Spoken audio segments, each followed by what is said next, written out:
Hi y'all, welcome back to my channel. Oh, Adina is jumping on me. May I be of some assistance?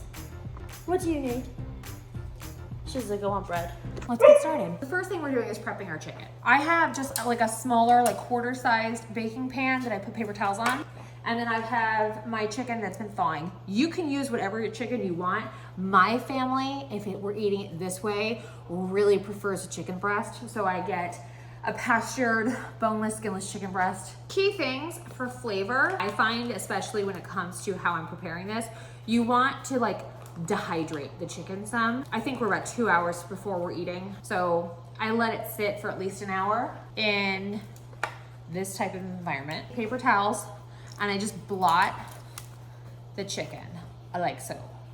I just wanna wick some of that moisture off of it, and then I'm gonna salt it as well, just to help kind of, same thing, sweat them a little bit, and then add a little bit of flavor on account of they are chicken breasts and not the most flavorful things in the world, but you know, you work with what you got. Next up, salt. This is, I'll link all of the, well, what I can basically, I'll link everything below. But this salt is from Redmond. It's the only pink salt that's harvested in the United States. So like Himalayan pink salt, for example, this is pink salt. I want to say Colorado. Circle back in about an hour. The pots and pans that you're going to need are a Dutch oven. This is a 5.5 quart. A skillet of some kind to cook your chicken in. This is a deep cast iron skillet. These are both from L'Ecossaise, if you're interested.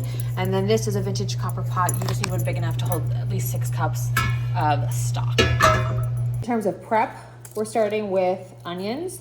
I don't have onions, so I'm a big believer in use what you have, modify as necessary, modify to your palate. I'm using shallots because that's what I've got. Big fan of Shun knives.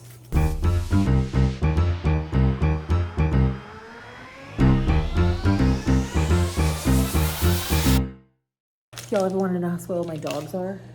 I make homemade einkorn sourdough bread. And this is their treats. Good boys sit, good girls sit, good boys sit, good puppies, good puppies.